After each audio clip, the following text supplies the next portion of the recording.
follow that up on Saturday, All Blacks v Ireland, which is a game that has come to life, a fixture that's come to life really during Joe Schmidt's tenure in terms of being a real competitive fixture. One of the highlights of any rugby calendar when it does fall. They've all been competitive games. The score currently stands at 2-2 in the context of Joe's tenure there. It's been 2 apiece. This will be a decider for it.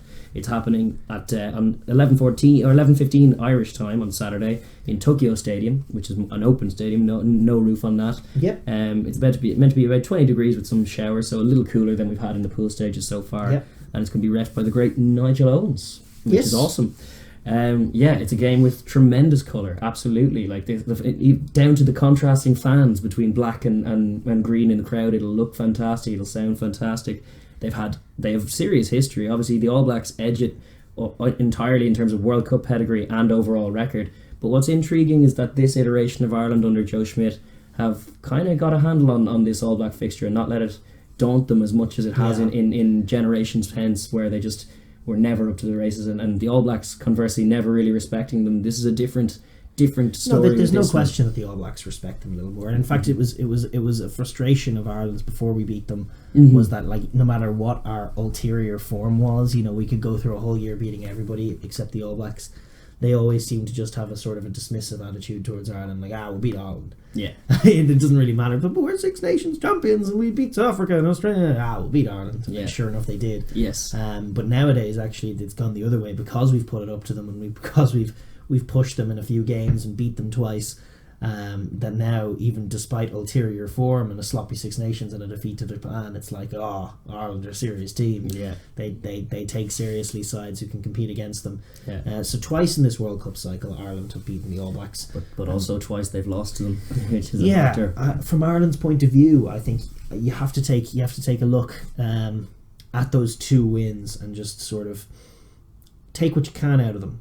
So let's say just nearly 12 months ago, last November, they got the 16-9 win with the one Jacob Stockdale try. Mm-hmm. They held the rugby ball. They frustrated the All Blacks. They beat them up physically. Yeah.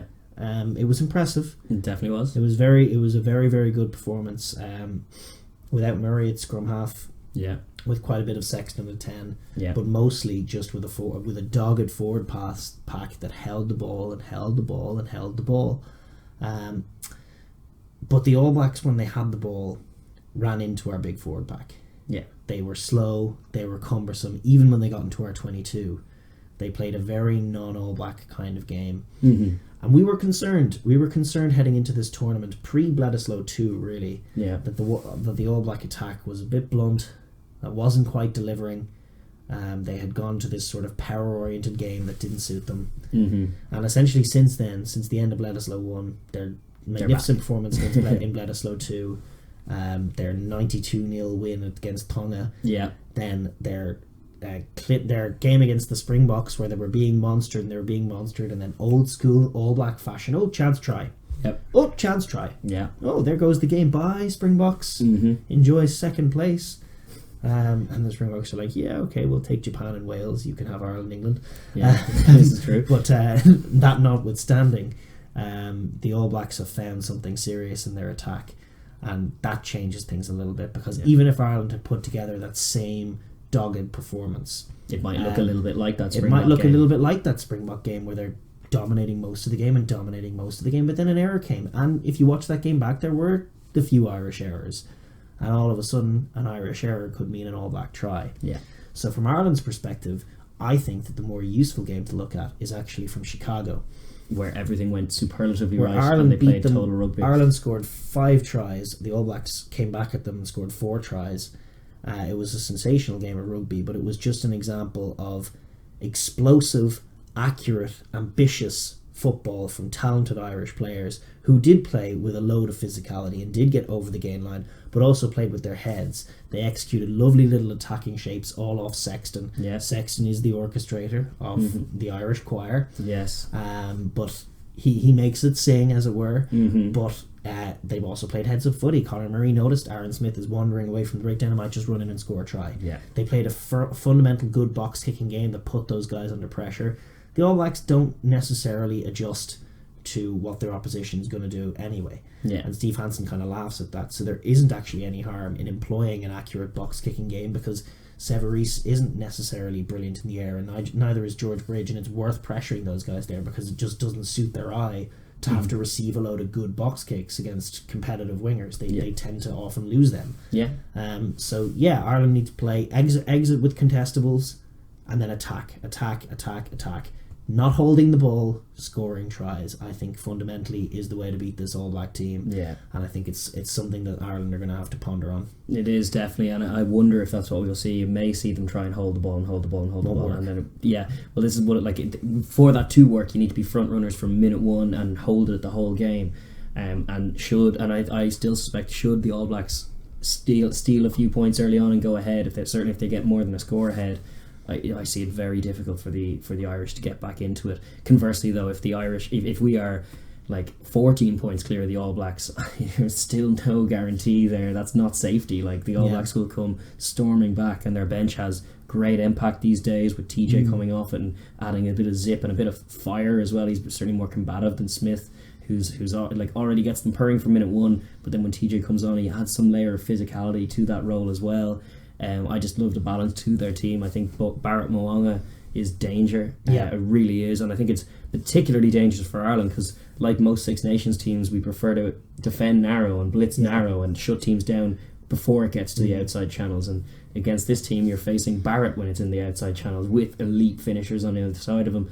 So it's a very tough challenge. Big ask of guys like Robbie Henshaw and whomever else slots in beside him, be it Gary Ringrose or Chris Farrell in the centres. Personally, I would go for Chris Farrell, but I think either way, you are going to have sort of two shooters in the midfield. Yeah. And their performance is going to be crucial. Can they get out of the line? Can they spoil? Can they read the game well enough to stop it? Yeah, because the alternative, when the blitz goes wrong, and if Moanga picks the right option, be it a chip through or a flip pass over the top to find Barrett, that is devastating. If that unpicks that Ireland defence, I see very little to stop them, especially because out and out pace wise, if it's a 1v1 and it's Barrett versus Rob Kearney, Kearney's not winning that. However, if it's an aerial contest, maybe he is. So it's going to be about emphasis on who's winning those micro moments. There are also some fantastic matchups in the pack, can't be overlooked. Like, the All Blacks are probably going to go, they're definitely bringing Sevilla.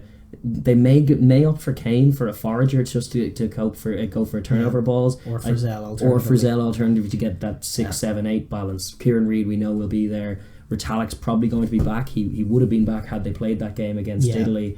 Hasn't been yet, but he's obviously back training. Those were the reports, so we expect him and Whitelock to rekindle that absolute Rolls Royce of a partnership in the second row against rather a young partnership in Henderson and Ryan, but an exciting physical one as well. It's a great battle. It's a really elite level battle. Yeah, I tell you, like, James Ryan hasn't quite hit the level this World Cup, and Ireland are going to need him. Like, when James Ryan hits his straps, he is a Toje-esque in his behaviour. He goes for 80 minutes, makes loads of plays, is alarmingly physical, and wins an alarming number of contacts. He normally appears at around the 60-minute mark to be just all the more dominant because he's the guy with the engine on the pitch. Like, when 60 minutes passes and you can see a few forwards blowing, he's not. They're going to need to see a James Ryan that hasn't yet shown up at this World Cup. A dominant man of the match, grabbing James Ryan, tackling, carrying, 22 tackles and 14 carries. Yeah, that kind of stuff.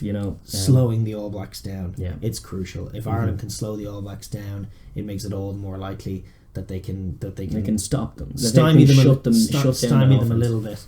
And then when they have the ball, it's important that they, obviously Sexton is everything, loads of little subtle moves off Sexton, play with a bit of ambition, but play with the heads up as well. If there's space to kick it into, kick it deep, play a bit of territory. It's got to be that Sexton and Murray combination has to go well. The tight five has to go well. One of the things that has frustrated me about Ireland this year, frankly, is just the fact that it seems like the front row are on a leash.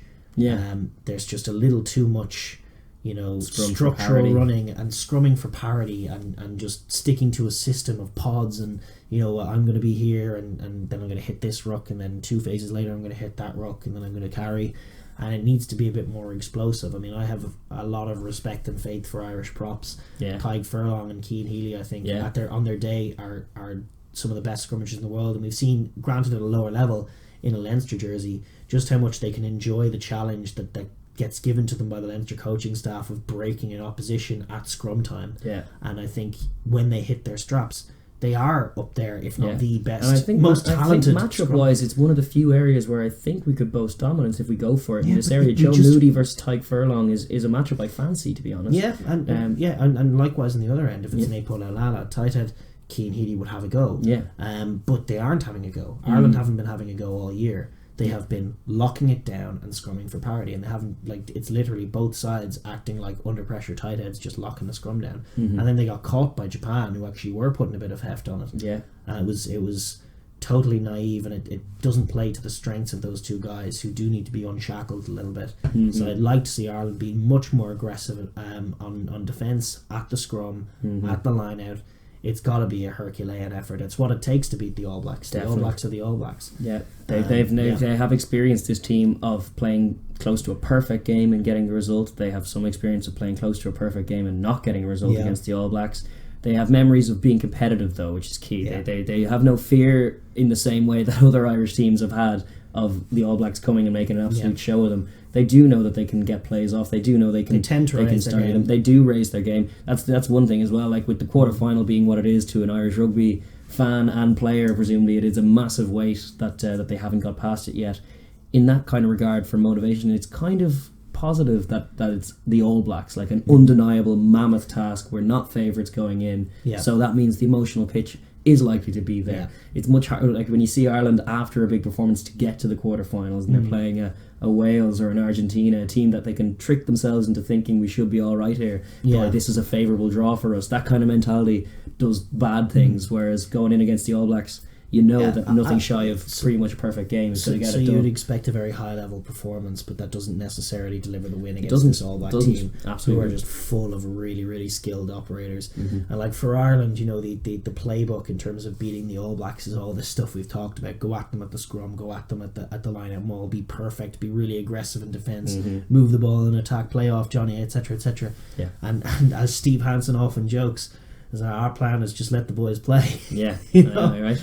And that it works. I mean, defensively they'll have to be up to the challenge, because if Ireland do hit their straps and do hit that pitch, they become a bloody physical side. They run really aggressive, hard carrying lines, and then they can generate quick ball, and you can trick yourself into thinking, oh, they're a side they can't really attack, they're blunt and bludgeoning, and then all of a sudden they get quick ball, and Murray and Sexton are picking really clever passes and sharp plays and exposing your weaknesses. So the All Blacks do need to be at a fever pitch. They need the likes of Rotalic, if he's there, or in his absence Scott Barrett and Sam Whitelock, to be making those big tackles, to not give Ireland an inch up front, and then they'll think, once we haven't given them an inch, they'll kick it to us. If we can control that ball, then we have the ball. Then it's party time. They'll want to see Ardy Sevilla rampaging. He's always game on defence as well, but on offence for the All Blacks as well. I think an area of supremacy for them, much as I love Rory Best, is their 2-2s are phenomenal. And them in the wide channels against our kind of blitz is probably a recipe I see for unlocking it. It's done it before for the TJ Pierre try in that Chicago game. That's right. Dane Cole's getting the hand free and getting the inside ball, being so devastating, because all of their halfbacks, like all of them, not just the 3 in the squad, but the 10 behind them, run that tracking line absolutely expertly and grab those tries. And either Dane Coles or Cody Taylor are elite distributors in the wide channels and physical carriers themselves. So there's definitely an area that is worrying. They have so many X Factor players, not least of which Bowden Barrett at fullback. And Bowden Barrett, like, people were talking about him as the best 10 in the world. I still don't know whether he is or he isn't, but I'm pretty convinced he's the best fullback in the world. His skill set suits that position so well. I know of no one who covers grass finding kicks from 10s as well as he does. He's so quick. It seems like it's the right option and it's executed well, but then Barrett is there with 5 seconds to clear it because he's so quick to get over there. Like it's nuts. He's so quick, and as 15 he has just the luxury to sometimes be a distributor, to slot in, sometimes play little kicks in behind, sometimes very put other much people play in space. A heads up kind of game. But you're also a 15, which means you can also be pushed out to that wide channel, and you can be a strike runner. Which and is Bowden where Barrett he is really a strike runner. He may be their best distributor, but he's also their best strike runner. You put him in space and he is lethal. He is, for me, the best rugby player in the world. And total rugby player. Rugby player is exactly right. And a very, very scary prospect that is nigh on undefendable. Well, this is it. Well, I have written down here, just from Ireland's point of view, stop Barrett. I'm not fully sure how, but do it, because I don't know. but it's got to be done. Stop him. One thing Get Bundy back on and hit him in the head. No.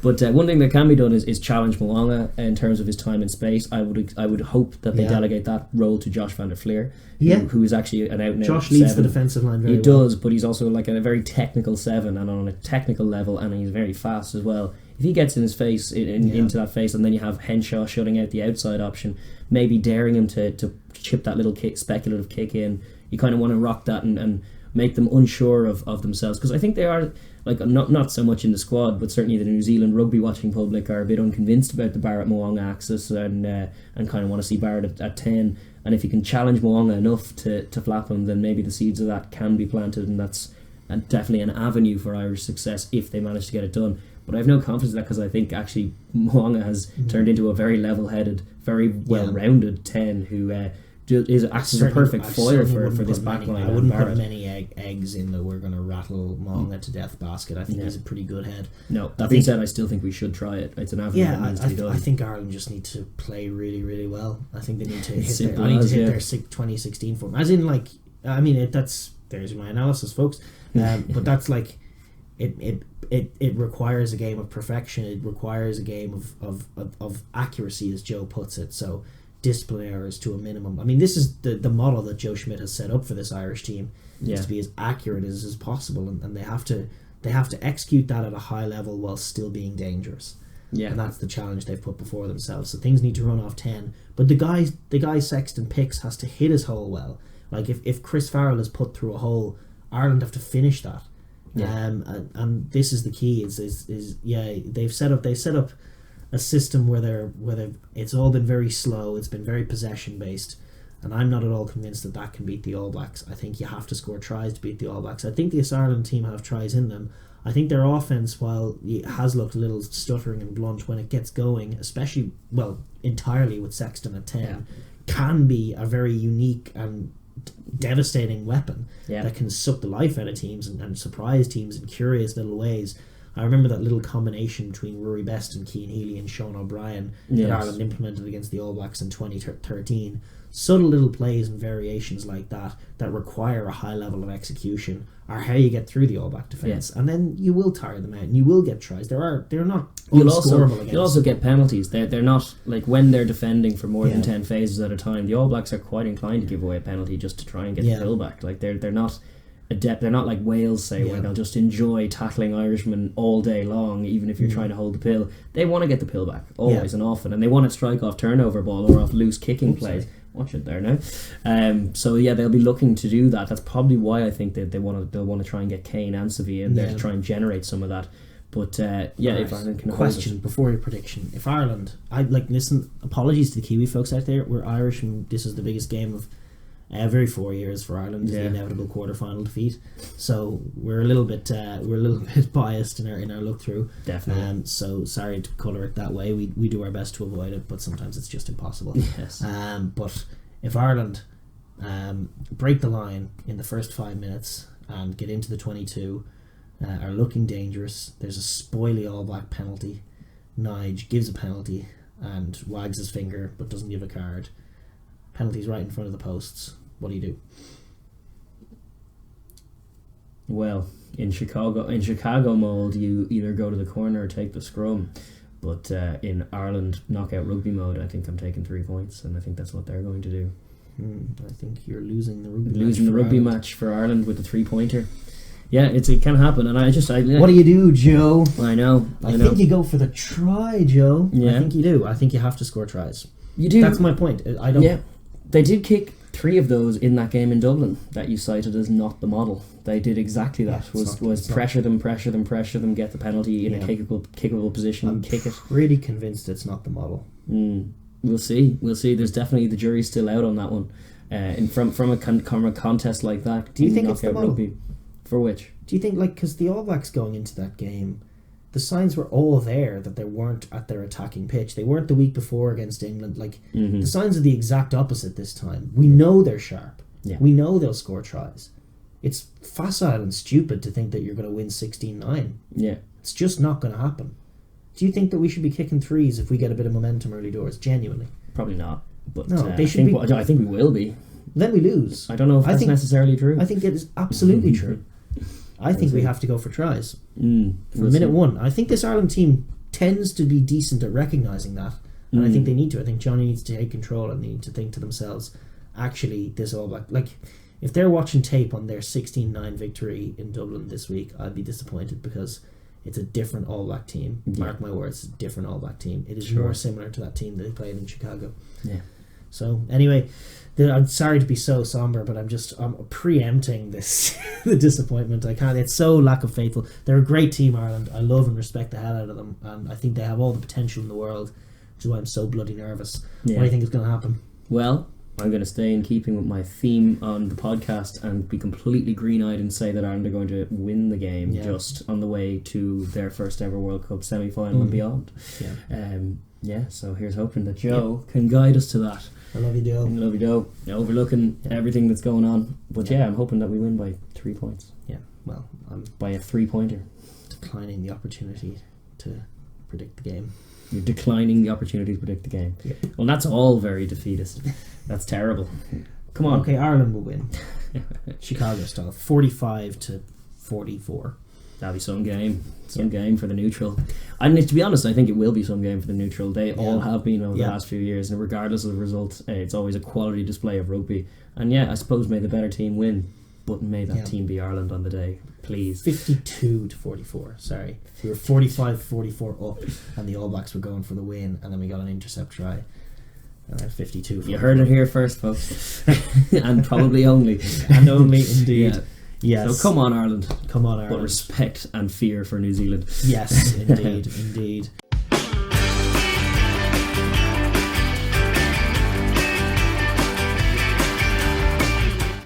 Thanks so much for tuning into the Overlap Rugby Podcast World Cup content.